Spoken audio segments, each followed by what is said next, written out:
what is up, everybody? Welcome to the Guilty as Charged podcast. My name is Steven, and I am the host, as always, back in my normal setup today with my normal microphone and everything like that. So excited to get back to the normal routine here on the show tonight. And joining me is my guy, Tyler. Tyler, what's up, man? How you doing tonight?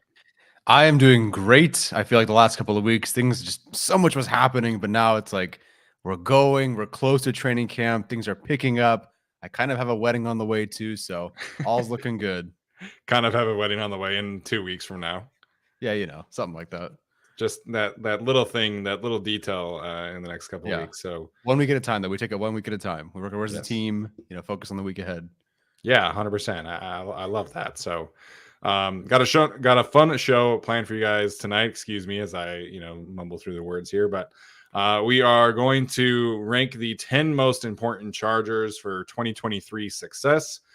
This is an exercise that we do every single year, and it's a different one that I think is really important, pun intended, I guess, because this is different than best. A few weeks ago we did our tiers in terms of sorting out which players we think are the best on the team, which players are all pro candidates, which players are borderline Pro Bowl players, and that stuff. But this is almost like a value conversation that goes beyond, just being like the most talented kind of player. So I'm always curious to see where this one goes. As Athir points out in the chat, last year I was a little too bold with it. I had JC Jackson number 1 instead of Justin Herbert. Which was fun to see Tyler and Alex's reactions on that show. I will not be making that mistake again. Justin Herbert will be number 1 on my list this year, but I think there's going to be some fun discussion about numbers 2 through 10. What about you, Tyler? Yeah, so yes, Justin Herbert will be number 1 for me. He was for me last year as well, and he will be until he quits or there's another quarterback. Yeah. But yeah, it should be interesting, and I hope, again, it's the most important Chargers, not necessarily who the best players are. Some players that are here wouldn't really rank in our top 10 players or even maybe top 15, but there's a role they have, or maybe the players behind them aren't so great that makes them more important, and their success has a huge effect on the team, perhaps more than some players that are better than they are. Yeah, I think, once we get to probably, I want to say at least like 1 through 4, it probably is going to be like the 4 best players, Yeah. Maybe different kind of order that people might be expecting. But again, there's a lot of players who don't have solidified options behind them who are playing super important roles for this team. There are young guys who need to take leaps forward this year. So I'm very curious to see where each of us ends up. Like I said, I feel like at least 1, 2, 3, I feel like is probably the same for each of us, maybe a different order, but probably the same 3 players. But I'm curious to see how the rest of it goes. Yes, although I did watch you draft Corey Lindsley first over Joey Bosa, so I don't know. Yeah. We'll see. That's what the fun of the game is. It is. I just wanted to show my guy Corey some love, and then I ended up with Chris Rumpf as my only pass rusher on that show. So, it is what it is. All good, man. All right. Before we get started, I have to give a quick shout out to our new sponsor, Caldera Lab. This is a men's skincare line. I never thought I would be promoting men's skincare on our show, but we had Manscaped once on this show. Now we've evolved to skincare as opposed to Manscaped. So doing some great things in that regard. I have officially been using the eye serum this week. It's been doing some good things after not sleeping a whole lot on a vacation bed, so it's a needed process for men. And I think, it's an underrated process for men. So go to calderalab.com/guilty and use the code guilty at checkout for 20% off your order. Like we talked about last week, the women in our lives already loving the skincare, and I think you guys will as well. So go check them out. Yeah. I'm actually 195 years old, but because of this skincare, you wouldn't, between Manscaped and Caldera Lab, you wouldn't know. Now, listen, I got a master's degree. I've got this podcast. I had student teaching. I got a new job. I'm getting married. We also are on the Chargers podcast feed. So I'd be looking so much worse if not for this skincare routine in Caldera Lab. So if you want to not look like you're dying, you don't want to look super awful, like when they watch SpongeBob and like they'll zoom in on like a photorealistic version of the cartoon. Like if you don't want to look that bad, go out and get this skincare and you guys will be looking okay. There we go. Absolutely right. All right. So, on par for our usual stuff, we have a screen, a Google Sheet that we are going to be sharing with you guys, and we'll get started. Tyler, do you want to kick us off with? Let's do two at a time here. Let's keep it a little interesting. You want to kick us off with 10 and 9 here? Yeah, absolutely. So once again, it's not the 10 best players, it's 10 most important Chargers. For some reason, I can't get to the sheet. Okay, here we go. So at number 10, and this is probably the first surprise, I have Donald Parham here. And unfortunately, I can't spell that I right. thought about putting him on the list, but I ended up not. So I'm curious to hear your take there. Yeah. Hold on. Sorry, my Google sheet is like slow. Here we go. Donald Parham there. And at number 9, I have Eric Kendricks, obviously the newly acquired linebacker. So I'll talk about Donald Parham, who, again, if we did a top 15, he's probably not on the list. He might not even be in a top 20. But the Chargers really need to get back to having a good blocking unit.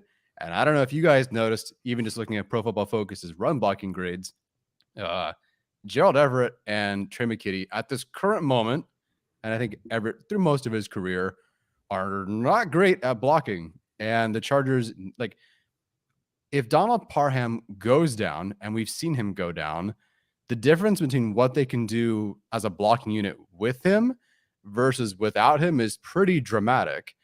And we saw that last year. I mean, in the Browns game, I think the first game he had back, even though he played very sparingly, they had such a improved rushing attack because he was out there. And in games where he was out there, it was very hit or miss throughout the season. They were so much better because even with that Joe Lombardi offense, they had a better blocking tight end, and Gerald Everett could do his thing. Trey McKitty wasn't quite developing. He kind of regressed. So they need him out there. Not only that, but the Cowboys last year were, I think the number 1 red zone offense in the league in terms of touchdown conversion percentage. That's kind of Donald Parham. I remember that we were just begging for them to throw it to the 6'9" guy in the back of the end zone. And every time they did, it worked. That is going to be part of, with the run blocking as well, that's going to be part of their red zone efficiency increasing. And if you look at training camp, they've clearly wanted to push the ball down the field more. Yes, that's been Quentin Johnson, Keenan Allen, Mike Williams, but Donald Parham's out there as well. I mean, Donald Parham is a player, even if it's just once or twice a game, will get you 15 yards a catch, 20 yards a catch, and it's really difficult to stop him.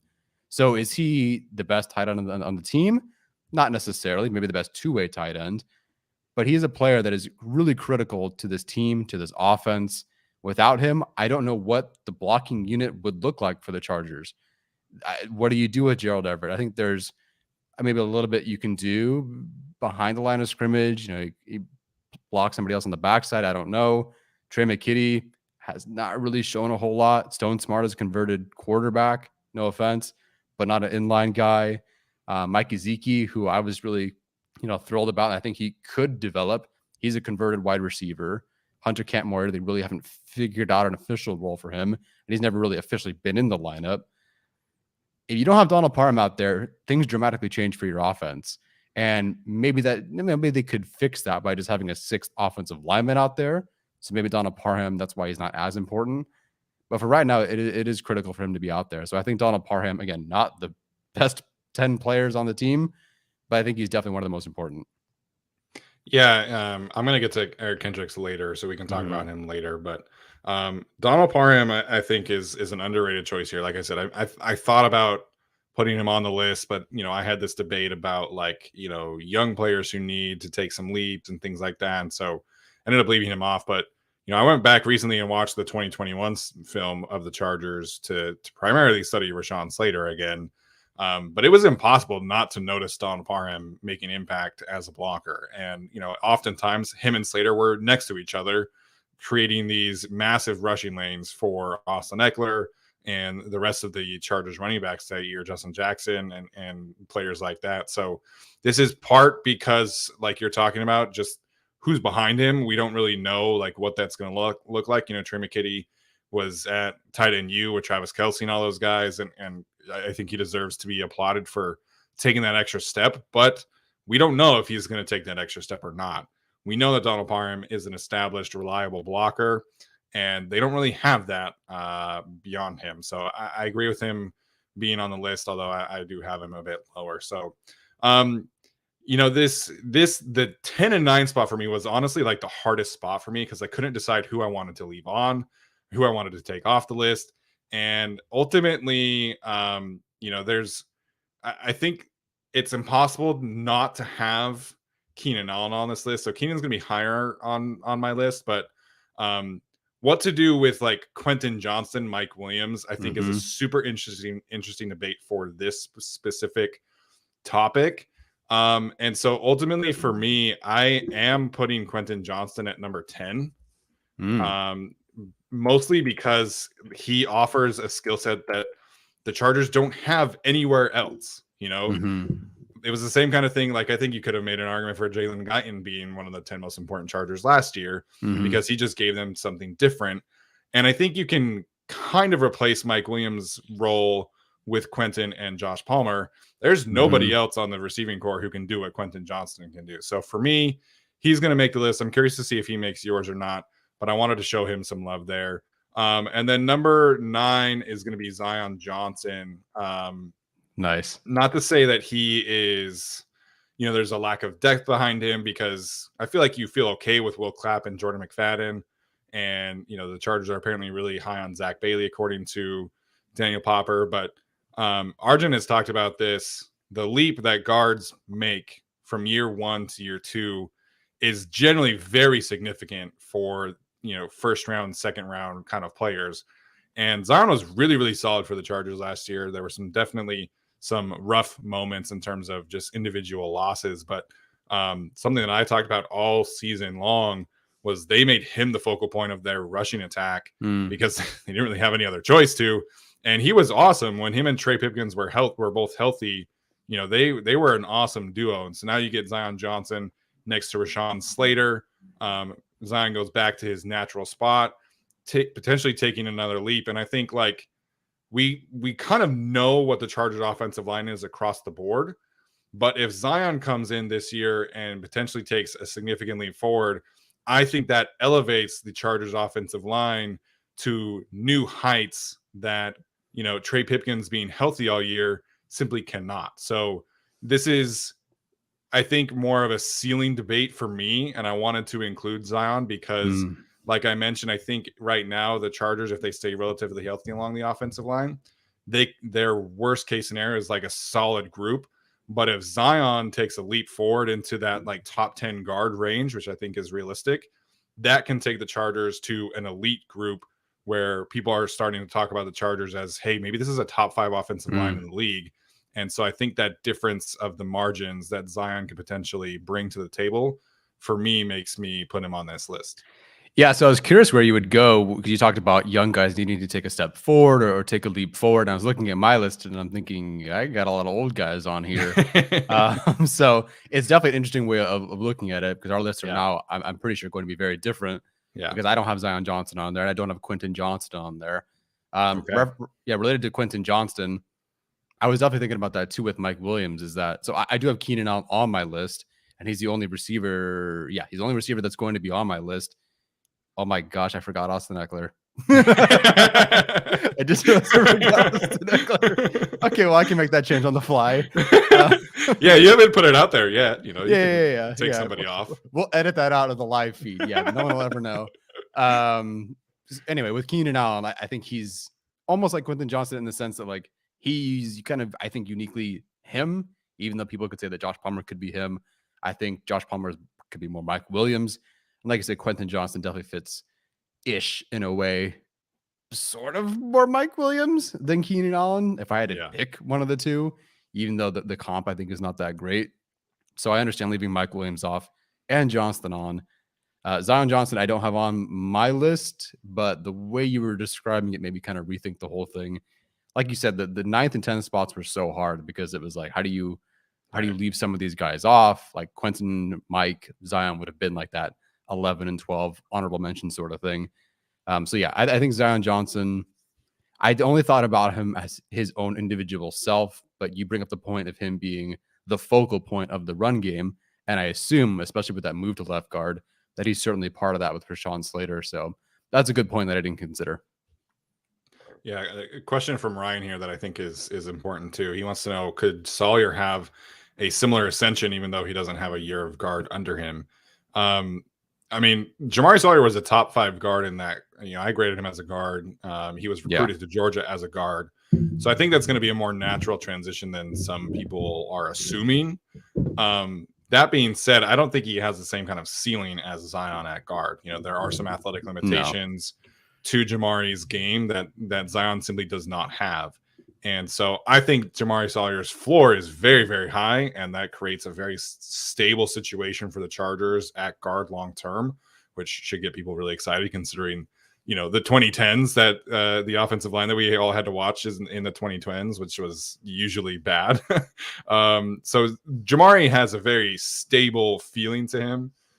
But I don't think he elevates the room like Zion can. Like if Zion hits and Rashawn stays healthy and Corey stays healthy and Trey Pipkins stays healthy, then you're talking about a potentially, elite unit. And obviously gives the Chargers a nice kind of transition when Corey Lindsley eventually decides to hang it up, because Zion can take on some more load, a greater workload as that future, not center necessarily, but replace the elite level player that Corey Lindsley is.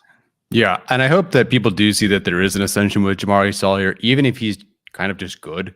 I think the part of what his success in the eyes of the Chargers fans last year was that he was just saving their butts at left tackle, and there were moments where he was great, or at least good, but like he wasn't in many respects like a fantastic left tackle. He is better suited as a guard, so I think that hopefully we're not romanticizing what he did for the Chargers at left tackle so much that we can't see that him being a good guard, even if not great, is actually an improvement, because he wasn't like a good tackle. He was a good tackle for a rookie being thrown out there after practicing not at all left tackle, but he wasn't like a good tackle. Trey Pipkins is a good tackle. Jamari Sawyer was not a good tackle last year. He just saved their asses.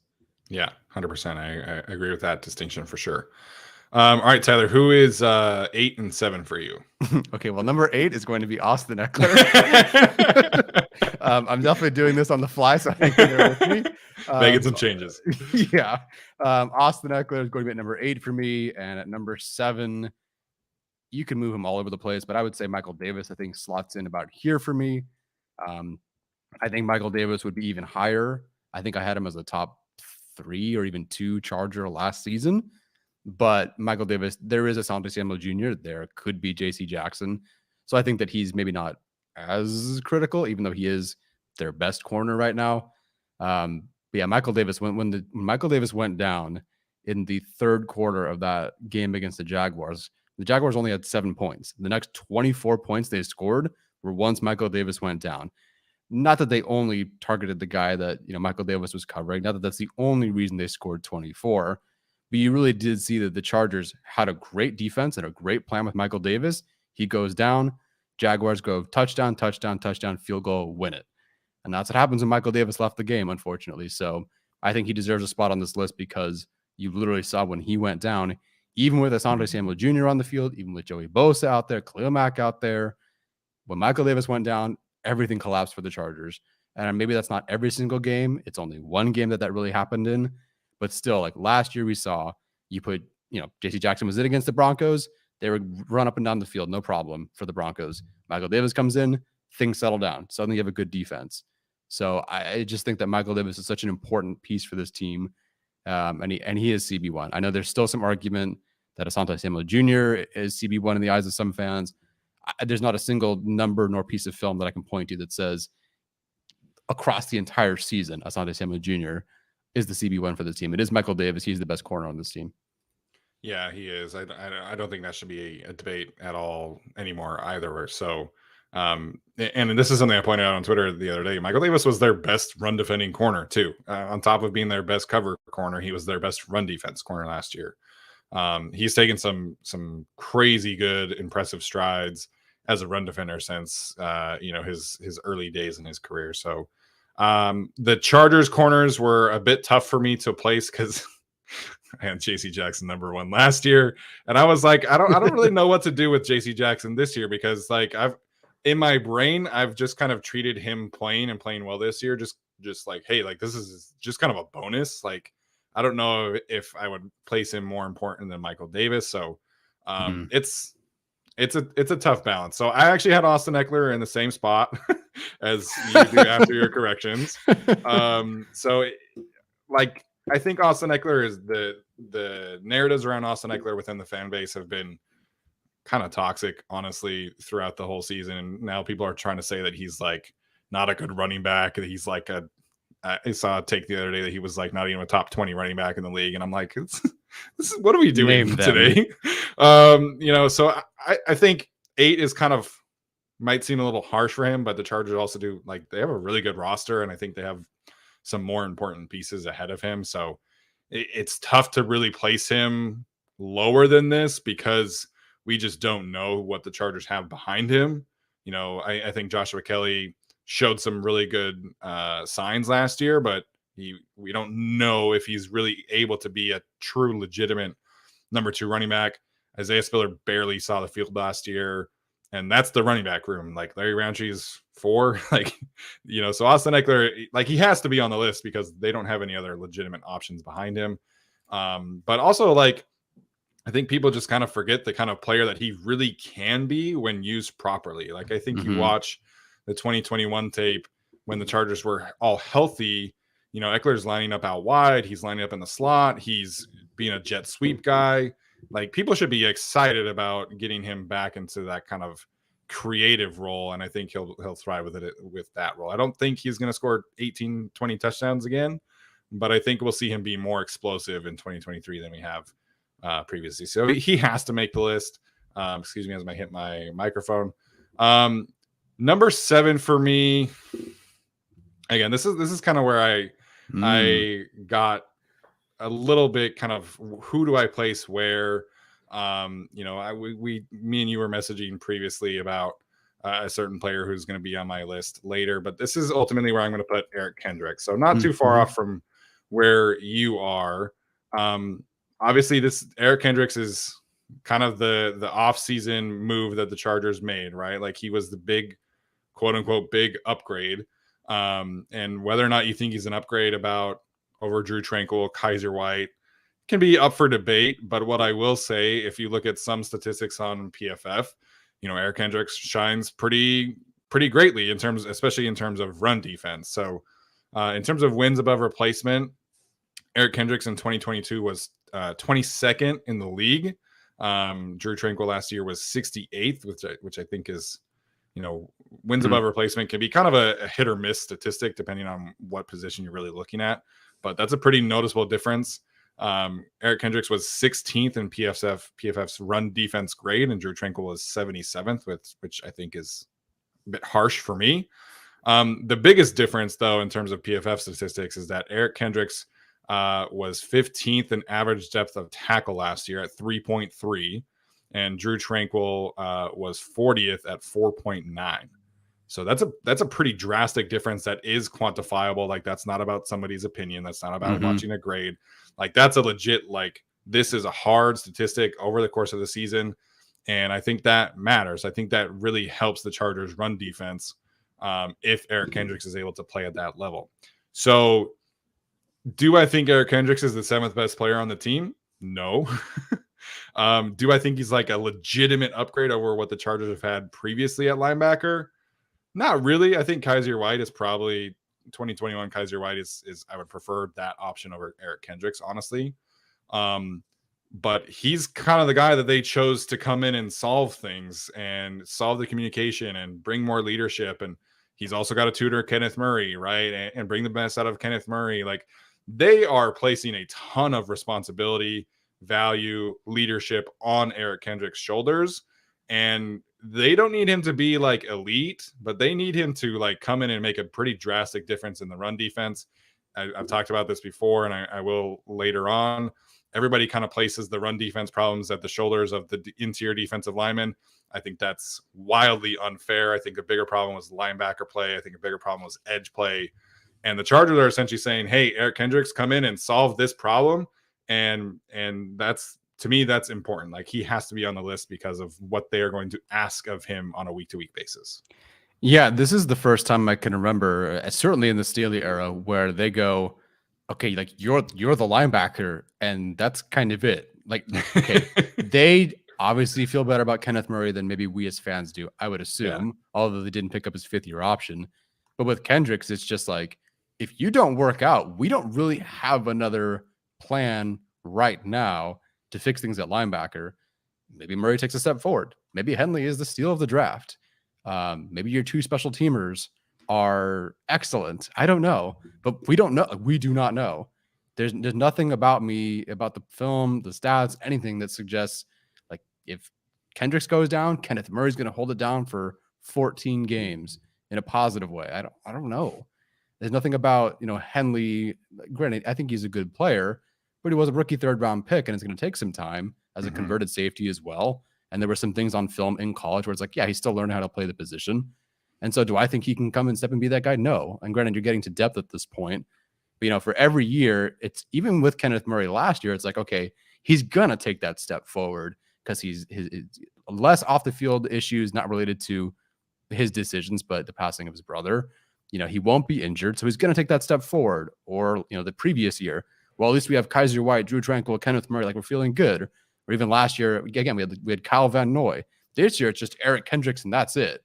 Kendricks is the guy, and that's it. If he does not work out as the green dot player and the only legit starting linebacker that they have, they're kind of doomed at the linebacker spot. Granted, it's not the most important position. That's partially why I kind of have him at 9th rather than a bit higher up. But still, for this defense to take a step forward, he has to be it.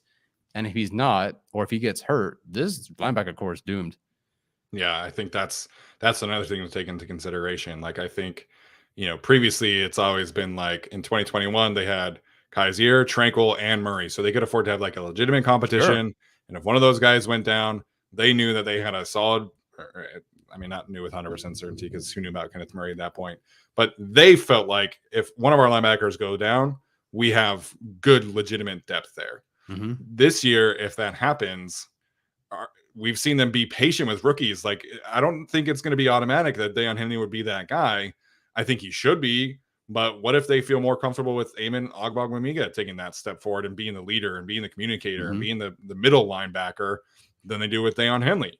Like, I think that's a legitimate possibility. So this is depth. This is what they're asking him to do. This is his impact and who he has been in his career. I think he can still be a quality zone defensive linebacker.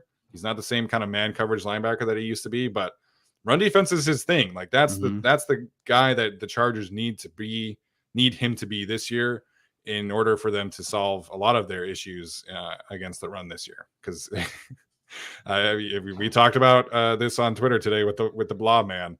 They were historically bad on outside runs. Historically bad. Like, it was more valuable per play to run outside on the Chargers than a Patrick Mahomes dropback was last year.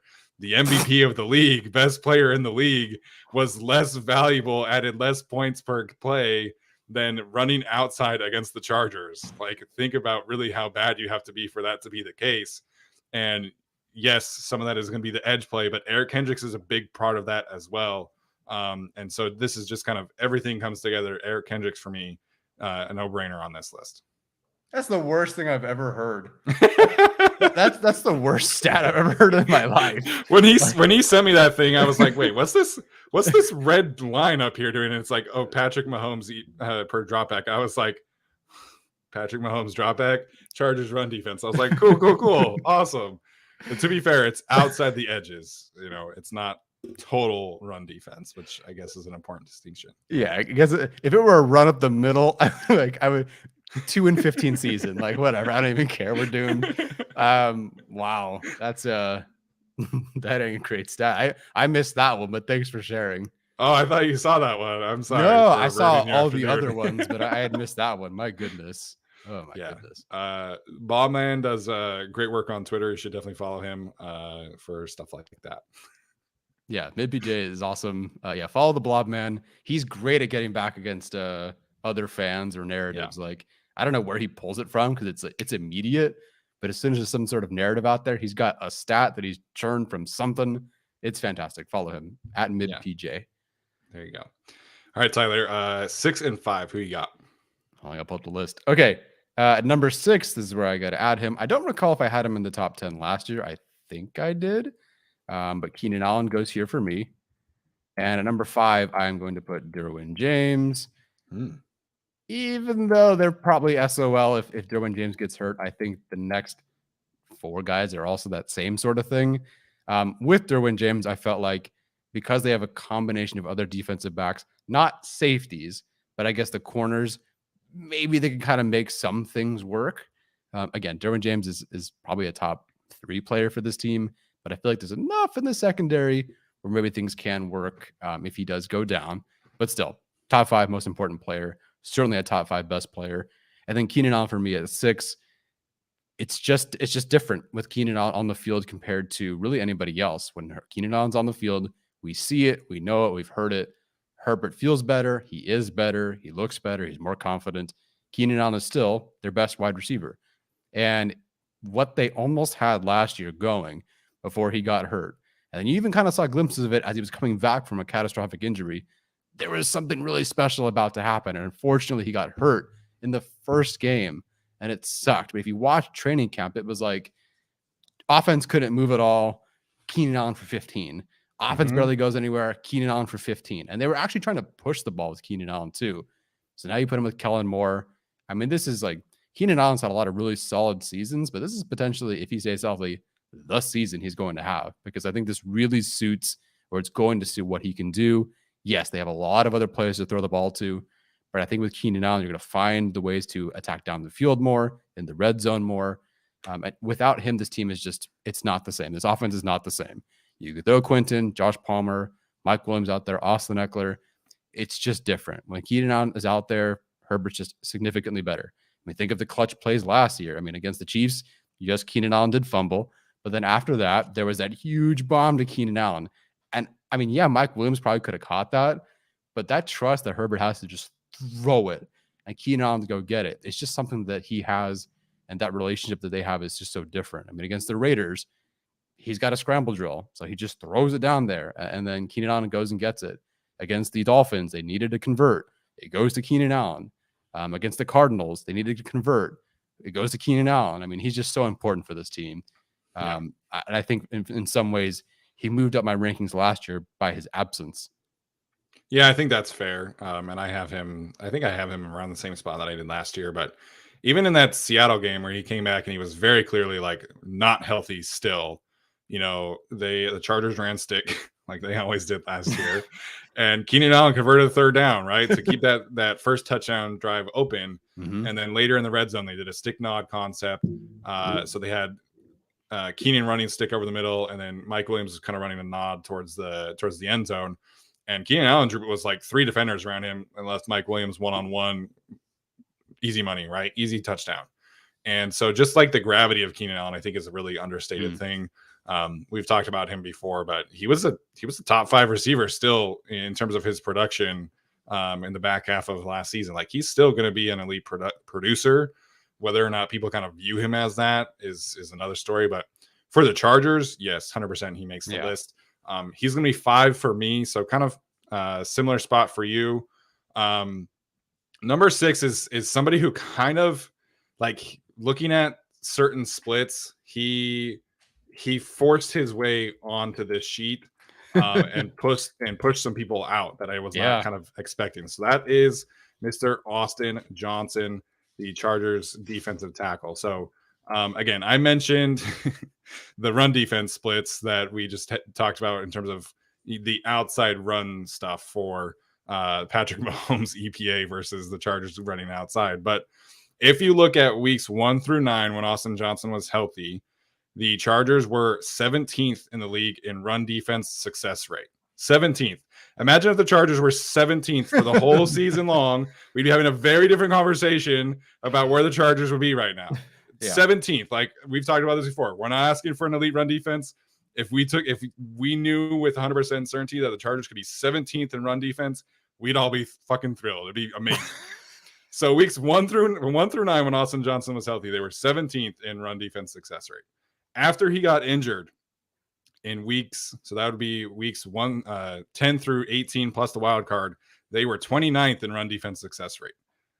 And that's like something we can really quantify of his presence, right? 1 through 9 when he was healthy, 17th, 10 through 18 plus wild card, they were 29th. And people think like that includes, like the Colts game when they played really well, and like the Rams game when they played really well. Like that's a significant drop off. And so I think, he's one of the more underrated players on the team. We've talked about him before. I had not seen that specific split until today when preparing for this show. But you can really quantify what happened to the Chargers defense when he went down. And this is partially also because he's coming back from injury. They need him to come back from injury healthy because he's way too valuable. I think him and Sebastian Joseph Day complement each other so well in the middle. And I think Morgan Fox is an underrated run defender, but he's not Austin Johnson. Austin Johnson was a top 5 defensive tackle against the run last year on a per play basis. And so similar to Eric Kendricks, this is kind of a combination of a bunch of things, right? But they need Austin Johnson to be healthy if they're going to solve their run defense issues. And that was pretty clear with him off the field in the back half of last season. Yeah, that was striking. That stat was striking for sure. And sure, there's some things that can go into it, right? Other players getting hurt, whatever. But like with him on the field, even in the game, surprisingly, that they gave up so many yards, he had a pretty significant effect. And I certainly saw that more like as an overall thing, him as a rusher, right, against the Chiefs, in run defense in general, rushing the passer against like the Seahawks, even though they gave up 30-something points. He's the only person who really kind of did anything on defense that day. But to really see the numbers and again, follow at mid-PJ for these charts, for these graphs, like it was so striking to see the difference between when he was out there on the field versus without him on the field. And you could kind of feel that in a certain way, but I never expected it was that stark of a contrast between the two. So Austin Johnson's not on my list. He would certainly jockey for, kind of the 12 through 13 sort of spot. But yeah, if he's back, again, Morgan Fox is an underrated player, especially by his contract. But he's more of a pass rusher, and I think he can get better against the run. I think he'll start better this season against the run. But Austin Johnson against the run, and maybe even as just a two-way player in general, is just so important for this team. If they can have Austin Johnson, Sebastian Joseph Day, and your 2 other edge rushers out there as your starting 4, that is such a better starting 4 than, I don't want to say with Morgan Fox out there, but I feel like if you're playing the run, that is your kind of unstoppable front 4. 2 guys who are statistically excellent against the run in the middle, 2 edge rushers who I think can be very good against the run, Joey Bosa potentially elite against the run. So yeah, I think that's critical for them and critical for someone like Eric Kendricks behind him, potentially even Kenneth Murray. You even saw with Kenneth Murray last year, very different thing.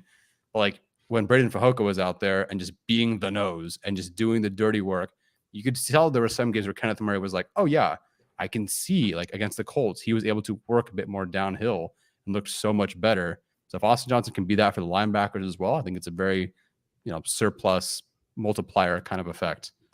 Yeah, and I think also the part of that is Sebastian Joseph Day, because Sebastian Joseph Day right now, if Austin Johnson's not healthy, Sebastian can only play the nose. He can't move around the line because they don't have any other really trustworthy option. We don't know about Gerard Clark. We don't know if Otito is going to be healthy, but Austin Johnson can take some of that off of his plate. And the 2 of them can just kind of rotate, right? Like I think that plays into how the 2 play off of each other.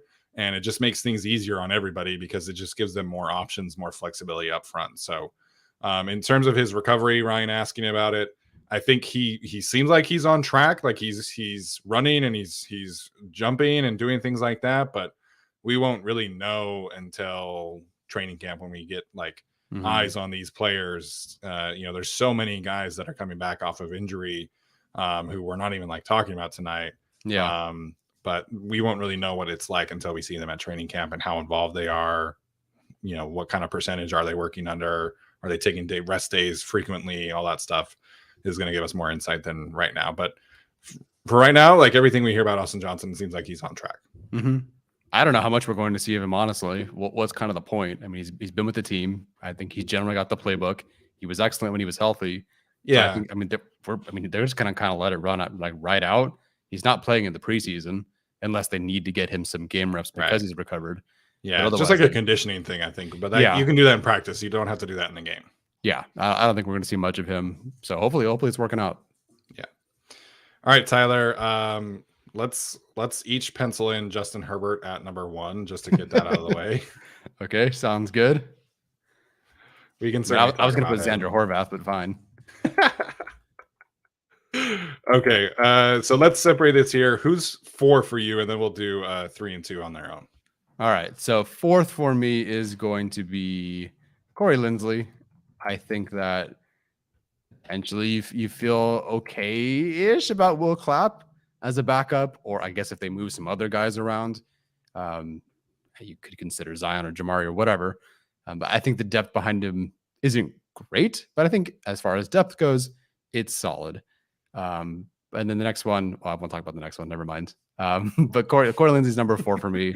Like a lot of these guys, when he goes down, you see what happens. And it got worse, with Will Clapp out there. And then it got really bad when Brendan Hymus was out there.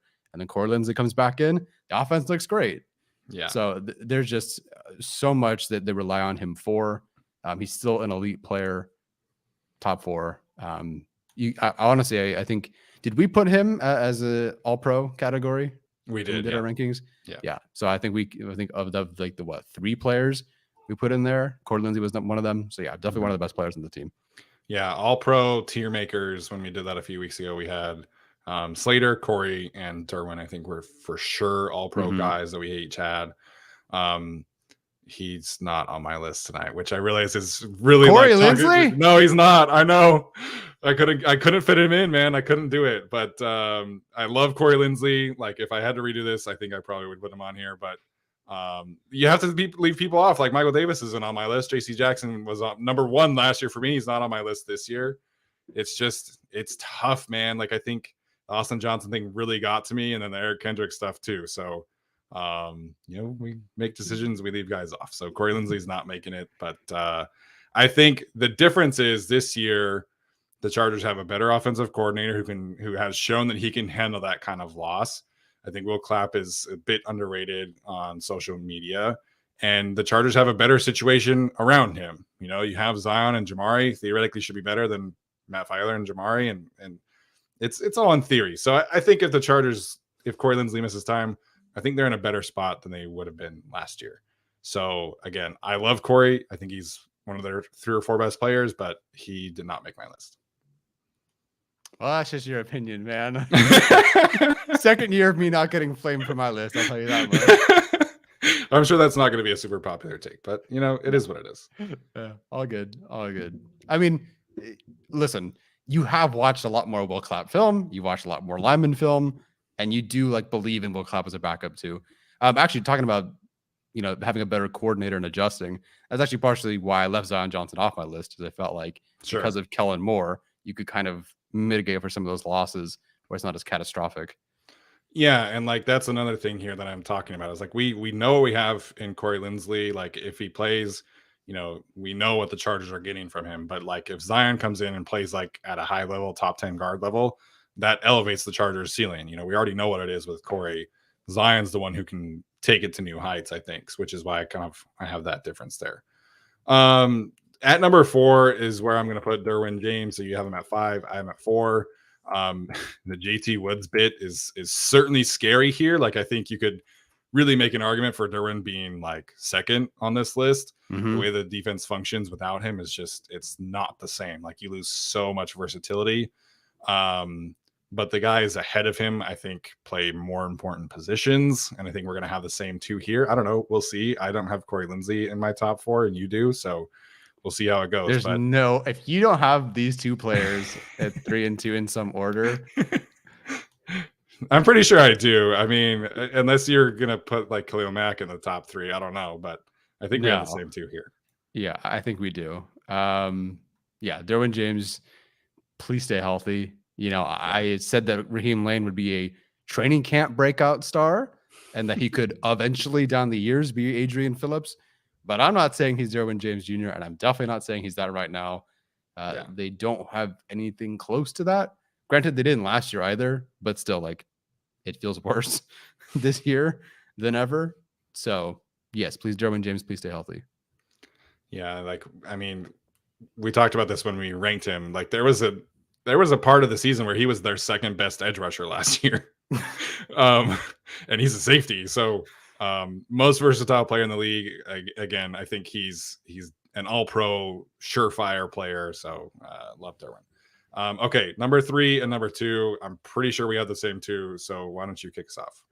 I almost want to change it to be edgy, but no, I'll go with Joey Bosa and Rashawn Slater. If you have it in a different order, I totally understand. Rashawn Slater, yes, they did figure things out with Jamari Sawyer last year. Yes, even as we just talked about with Kellen Moore, they can kind of mitigate some of those losses. But, with Rashawn Slater, and you have Trey Pipkins now, and you only have one blocking tight end, and even then he's inconsistent, you can now send help to Trey Pipkins' side, which they really couldn't maybe do before. And Rashawn Slater can be on that island. You watch someone or a team like the 49ers or the Lions, not that he's going to catch a pass like Penei Sewell did, but guys like Trent Williams, guys like Penei Sewell, I mean, frick, hey, sign me up, dude. I'd rather Rashawn Slater get targets than Xander Horvath, no offense. That's just fun ball right there. That just sounds insanely fun. Yeah. But what you can do with players like that is just significantly different than what you could do with someone like, no offense, but Jamari Sawyer, not a mover, not a former first round pick, not the guy that seemed to start the downward spiral that was Chase Young's career. Rashawn Slater just is different, and it would have tremendously changed the outcome. I mean, at least of the Jaguars game, but certainly like even the next game, whoever they faced, if it was the Chiefs, it's just different. Rashawn Slater is out there. The way he can handle guys one-on-one. I mean, there was a point where I think 2 games into his rookie season, I kind of just stopped watching him because he just would do his thing, and that was it. Yeah. It wasn't even, it was entertaining on like the replays and on film, but during the game, you don't have to worry about the rookie anymore. And just the Chargers being able to do that and pair him with Zion Johnson is just something different. So he's number 2 for me. If he's 3 for you, I totally get it. And then Joey Bosa. I don't want to say, I think JC Jackson coming back is big, obviously, but Joey Bosa is what it seems to be the key to unlocking the entire defense. If you want the defense to be what it's supposed to be, everyone's got to be healthy. JC coming back and being good would be huge. Derwin James is critical. Michael Davis being himself again is critical. But Joey Bosa is, especially compared to Khalil Mack, the only edge rusher on the team that can really reach elite edge rusher status. Khalil Mack, I think, can be very good. I think there could be moments where he's elite, but Joey Bosa is a player who can actually, hopefully, reach that elite rusher status. Is he there right now? I don't really sort of think so. I think he has to kind of earn that back. But if he's healthy, not only is it great for the pass rush, but it's also against the run. I mean, they missed him desperately. And I think that's where Khalil Mack kind of suffered a bit. Better as a rusher, not as much against the run. Joey Bosa is that two-way sort of player. They really need him out there. I know things were frustrating for fans to end the season last year. Watching him on the sideline, whole different story. I get that whole tirade was very frustrating, but I've never torn both sides of my groin off my bone before. So I'd be a little angry too. Yeah. So this is Joey Bosa's every other season in a positive way. I think if the Chargers want to be who they are and be the defense that they're supposed to be, Joey Bosa's got to be out there and he's got to be elite. So I think that he is pretty naturally for me, top 3. Yeah, so I have the same order. Let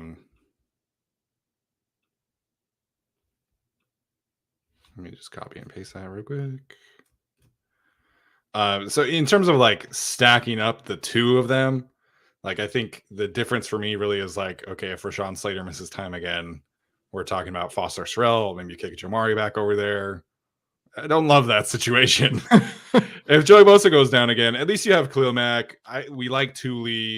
They could go sign kind of a cheap pass rusher. It's an easier solution to potentially losing Joey Bosa. So it's kind of nitpicky, but that's really how I ended up stacking them as 3 and 2. The Joey Bosa stuff, again, I understand how frustrating it was to watch him lose his cool. I will never condone that. But he was still a legitimately like top 10 pass rusher when he was on the field last year. It was a very limited sample size, basically like 5 games total, but he was 3rd in the league in pass rush win rate, 3rd. And that's with some limited snaps. It's with some, end of season games, but it's also with an injury. He was not healthy at the end of the season. He was not 100% himself. So I think we meaning like the fan base as a whole, we kind of got a little desensitized to what missing him was like, and or what I guess what having him on the field was like. That's probably the more correct way of saying that. Because having an elite pass rusher on the field, it just changes everything you can do on defense.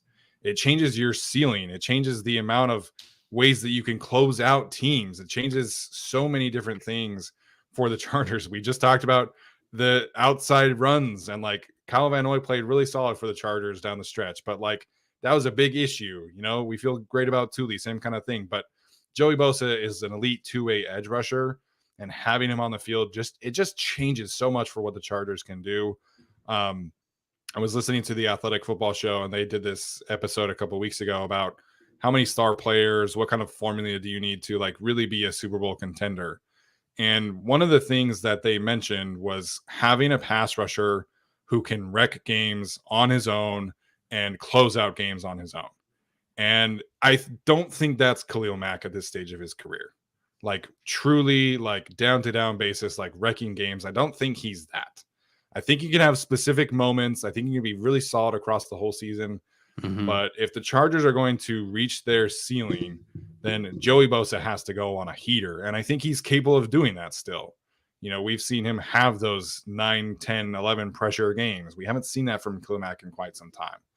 So I just think like I understand the frustrations about Joey Bosa. I understand that he makes a lot of money. But he's an elite pass rusher, man. He just is. And I understand if you're concerned about the injuries, but when he's on the field, there are not 6 pass rushers that I would take over him. Like there's maybe 4 or 5. Like really, like Joey Bosa is still that good, and he just changes everything, man. He does. Yeah, he does. And they're playing the Bills this year, which is his annual I'm going to kill somebody game. Nathan Peterman game. And then the I'm an effing beast game against Josh Allen a couple of years ago, where they still in that game, they embarrassingly lost to the Bills. But within that game, there was a fantastic defensive performance. So yeah, Joey's got to be it. Like they need him to take that. And you can really see it in the games where he did just do a bit more, accomplished a bit more. You know, that guy was like limping off the field in 2021 with an injury against the Chiefs, was barely making it through, brought himself back onto the field, reduced inside a couple of times, and just tore up that game for the Chargers. And really, you know, him and Drew, like those guys really saved the day on defense. Yeah. So there's just so much more you can do. Brandon Staley wants to confuse the defense. He wants to throw stunts. He wants to do different things. You don't have Joey out there and you have Chris Rumph. Unfortunately, no matter what you kind of try to do, it's just going to be, well, we're going to send 2 guys to Khalil Mack, one-on-one versus Chris Rumph and call it a day.